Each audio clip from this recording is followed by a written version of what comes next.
Nimeshangaa sana.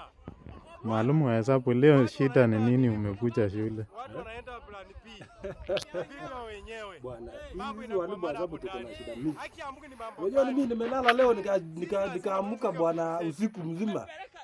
Sikulala, nililala saa 3, saa 4, saa 5 mimi nikaota bwana nafunza. Akili imejaa, vitu mingi zimejaa kwa akili. Mimi niko na content kubwa bwana na hakuna wanafunzi wa kufunza. Nikaota usiku, nikaamua heri nikuje shule bwana. Shida ni mingi. Sisi tunapitia shida mingi huko nyumbani. Sisi tunaamka asubuhi unatafuta kiboko bwana, unajaribu kuchapa watoto, unachapa watoto wa majirani. Shida ni mingi huko nyumbani. Sasa mimi nikaona heri nikuje shule at least nikaekaa huko. Pombe nimeacha, lakini nitakuwa nakunywa kidogo kidogo, sio kila siku. Naweza chapa majirani ama nifunze bibi za watu huko nyumbani. Unaweza tetemeka hao kuanguka huko, hiyo maneno yako ya Saudi. Sasa unaona nimekuja leo shule nikaona at least nikuje shule.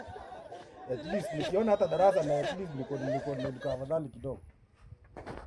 Bwana, so ukiniona niko shule usikuwe na shida, usijiulize maswali mingi.